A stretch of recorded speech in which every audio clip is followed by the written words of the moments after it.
And let's explore that a little bit more, but with the third one now. The third one that I was thinking of is the third characteristic of churches that I think will last for 50 years is churches that feel old. Churches that have like some kind of traditional, historic, old, tried and true, trusted, credible sentiment, that I think and this gets into like technology, it gets into AI, it gets like, as the world continues to progress and more things become digital, as the world becomes more digital, and becomes, Michael O'Fallon would love this, digital currency. And, as the world becomes more digital, digitized, and there's more things that are doctored and tweaked and twisted, I think there's going to be a yearning for what is true. What is true? Yeah. What is true? What is authentic? What is real? What can I trust? And so on the bad side of things, the bizarro world, upside down world, but churches that mimic God's design, but in the opposite sense, but they last because they're still mimicking His design. I like that would be the perfect example of that would be like an Episcopalian church where, you're walking in with like a 400-year-old Bible, being carried, and there's like 3 altar boys with, lit candles walking behind the priest, and there's thrones up on the stage and stained glass and chandeliers hanging, and it's glorious. It's this cathedral. I mean, it's beautiful. Looks legit. And then the guy gives a 15-minute homily on why Paul, when he cast out the demon of the slave girl, he was wrong to do that, and whatever, and the dude is, and the priest is actually gay, and his boyfriend is sitting on the front row. And I say that like as some random, illustration, but I actually knew a priest like that when I was pastoring in California. Real. Yeah, when I was pastoring in California, we met at an Episcopalian church in the evening, and the priest was gay, and his boyfriend would sit on the front row. And I remember going to one of the services, and it was a 15-minute homily where he said the Apostle Paul was wrong for these reasons in this particular text. So anyways, all that being said, but the aesthetic looked trustworthy. It looked, and so when you're sitting on YouTube all day, and watching TikTok, and your work is in an office bunker underground where you don't see the light of day, no sunlight, and everything is on the computer, and AI and virtual reality and all this kind of stuff and it's progressing. And then you can go to the sun gloriously cascading through a stained glass window of a church that's 300 years old, the building, and there's these old rituals that they've been doing for centuries. Even though the actual content of what's being preached is antithetical to the Bible, the veneer feels legit. It feels legitimate, and that'll take longer to come down. What do you think? I think that's interesting. I also think even besides just the aesthetic of the actual physical building and stuff like that, the liturgy like actually is going to make a big difference too. Like, if you have a solid, somewhat ancient liturgy, where you do things like, you sing the Gloria Patri, or you do catechisms, questions, or, I don't know what people are doing, but what I'm saying is, like, as the world gets, at least it seems to get more chaotic, at least what you see online, what you see on TV, and what they push is more chaotic anyway. I think that people are going to be attracted to having a Sunday, Lord's Day, that is predictable, that is beautiful, that is constant, that has the feel of constants. It's just, this is what we've been doing for a long time.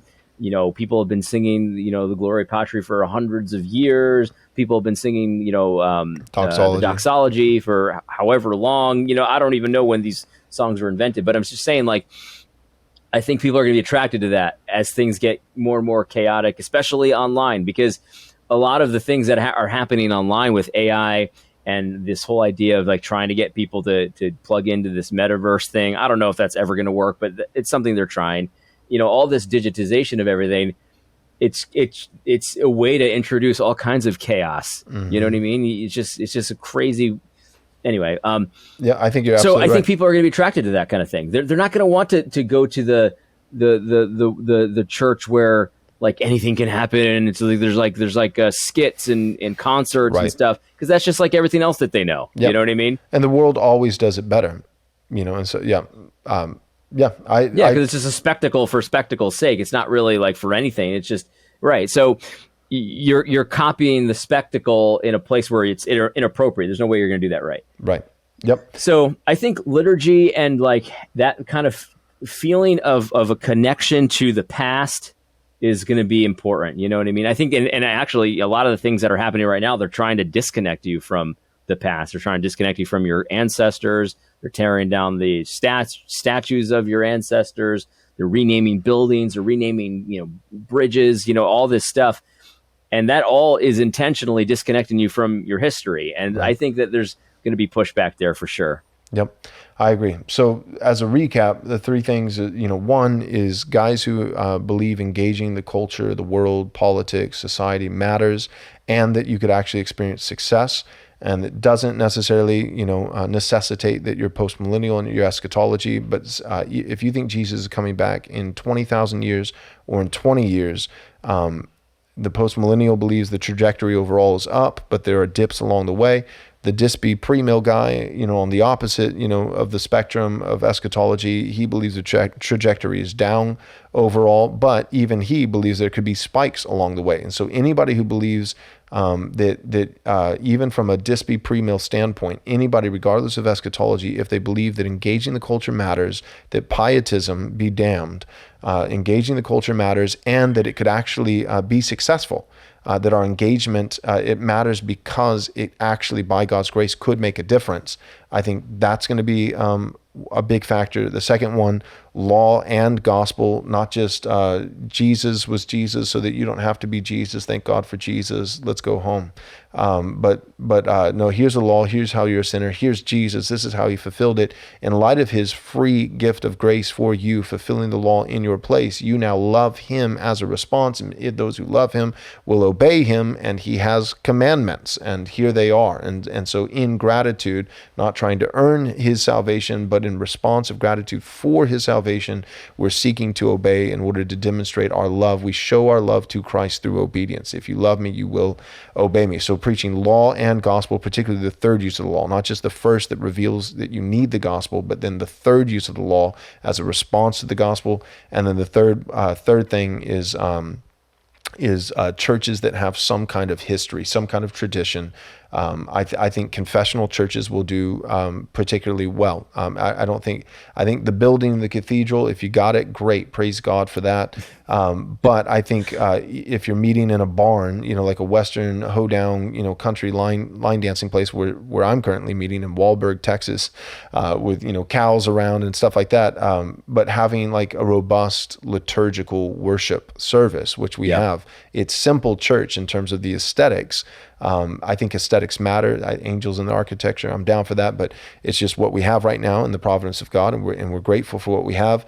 But even if it's simple church in terms of the building, you can still have robust, historic, rooted, grounded church in terms of just your liturgy and your worship, your order of worship, and the way that you preach and those kinds of things. And I think that with technological advances and people constantly pulling the wool over you, institutions everybody's lying to you all the time. People are lying to you. So to have something that feels rooted and timeless and tried and tested and true will go a long way. All right, hold up. You're not going to want to miss this. I'm going to tell you exactly how our spring 2024 conference is going to go down. Here's the title of the conference: Blueprints for Christendom 2.0. Subtitle: 7 Doctrines for Ruling the World. We're going to have 7 primary sessions covering each of these doctrines for ruling the world righteously. Number 1, Reformed Confessionalism. That's going to be Pastor Doug Wilson preaching on that topic. Then we've got Covenant Theology with Pastor Brian Sauvé. Then we've got Biblical Patriarchy with Pastor Michael Foster. Then we've got Presuppositionalism with Dr. Joseph Boot. Then we've got Kuyperianism, All of Christ for All of Life, where we're going to welcome Pastor Doug Wilson back for a second session. Then we've got General Equity Theonomy. We're going to have Dr. Dr. Joseph Boot come and do a second session on that topic. And then lastly, we'll have Pastor Dale Partridge on postmillennial eschatology. In addition to these 7 sessions, we're also going to have not 1, but 2 live podcasts. On the first day of the conference, that's Friday, March 1st, we're going to have a live Theology Applied podcast. I'll be on the stage hosting the discussion with Douglas Wilson, Michael Foster, and Eric Kahn from It's Good to Be a Man. The topic is going to be all about biblical patriarchy. We're going to specifically be parsing out, distinguishing the biblical doctrinal differences between patriarchy and complementarianism. Again, that's Friday, March 1st, the first day of the conference, a live Theology Applied podcast on biblical patriarchy. Then we're going to have the next day, that's Saturday, March 2nd, a live Haunted Cosmos podcast. I'll be hosting this discussion with Brian Sauvé and Ben Garrett. We're going to be talking about the Nephilim. We're going to be talking about the Watchers. We're going to be talking about what creatures currently are living underneath the surface of the earth and chasms of the deep. It's going to be wacky. It's going to be weird, but it will also be thoroughly biblical and incredibly unhinged. So you're not going to want to miss these 2 live podcasts, Theology Applied on Friday, March 1st, the first day of the conference on biblical patriarchy with Doug Wilson, Michael Foster, Eric Kahn, and myself. And then the next day of the conference, Saturday, March 2nd, a live Haunted Cosmos podcast with Brian Sauvé and Ben Garrett and myself on the Nephilim, the Watchers, and what lies under the surface of the earth. And then the conference will hold over for one final, the third and final day. That's going to be the Lord's Day, Sunday, March 3rd, where one of our speakers will be holding over to preach the Lord's Day sermon, and I'll be leading us in worship through the liturgy. So we've got 3 days, a Friday, Saturday, Sunday, March 1st, 2nd, and 3rd of 2024, Blueprints for Christendom 2.0, 7 Doctrines for Ruling the World. You're not going to want to miss this conference. Our early bird rate is still available, but only for a very short period of time. We are ending the early bird rate on August 31st at 11:59 p.m. That will be the final chance to get into this conference at an affordable,